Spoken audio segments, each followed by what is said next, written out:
teman-teman, perkenalkan nama saya Mutiara Puspitasari. Di sini saya akan menerangkan tentang materi PPN atau pajak penambah nilai.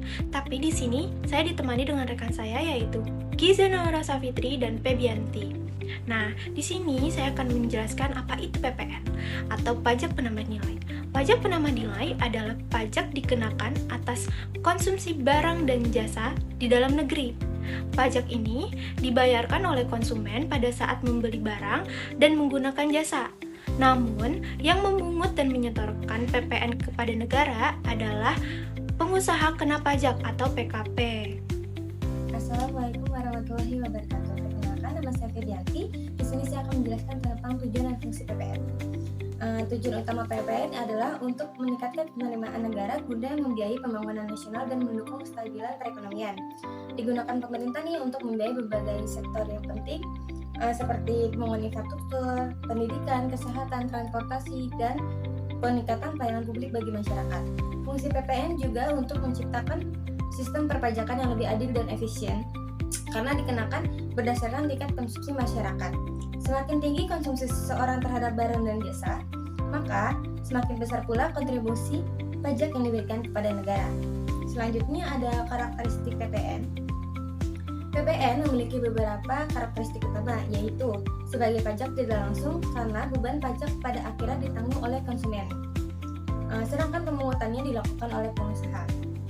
Selain itu, PPN juga bersifat objektif karena timbul akibat adanya transaksi atas barang atau jasa bukan berdasarkan kondisi wajib pajak. PPN juga diterapkan secara bertahap nih pada setiap mata rantai produksi dan distribusi atau multi-stage levy, namun tetap bersifat tidak kumulatif karena adanya mekanisme pengkreditan antara pajak masukan dan pajak keluaran sehingga tidak terjadi pajak berganda. Halo semua, aku Giza Naura Safitri Siswaningrum dan di sini aku akan menjelaskan soal objek dan tarif PPN serta mekanisme PPN.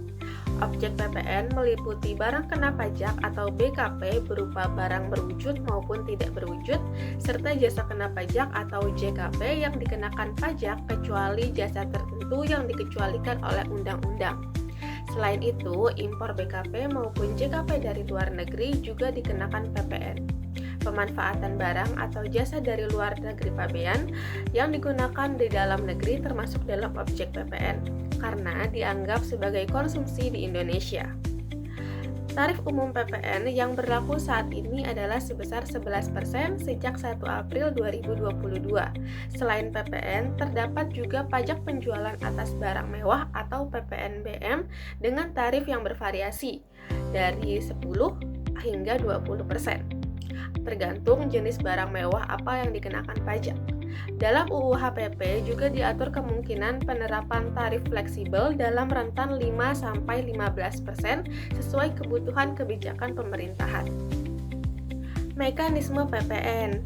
Dalam mekanisme PPN, pengusaha yang telah memenuhi syarat wajib dikukuhkan sebagai pengusaha kena pajak atau PKP. PKP memiliki kewajiban untuk memungut, menyetor, dan melaporkan PPN kepada negara. Bukti pemungutan PPN dilakukan melalui penerbitan faktur pajak. Selanjutnya, pajak masukan yang telah dibayar PKP dapat dikreditkan dengan pajak keluaran yang dipungut, sehingga hanya selisihnya yang akan disetorkan ke kas negara. Pelaporan kewajiban tersebut dilakukan setiap bulan melalui SPT masa PPN. Sebagai contoh, jika kita membeli laptop seharga 10 juta rupiah, maka PPN 11% adalah 1.100.000. Jadi, total yang harus dibayar adalah 11.100.000. PPN tersebut dipungut oleh penjual dan kemudian disetorkan kepada pemerintah. Nah, jadi kesimpulannya PPN adalah pajak atas konsumsi barang dan jasa yang dibayarkan oleh konsumen. PPN menjadi salah satu sumber pemasukan negara yang dibiayai untuk pembangunan dan kesejahteraan masyarakat.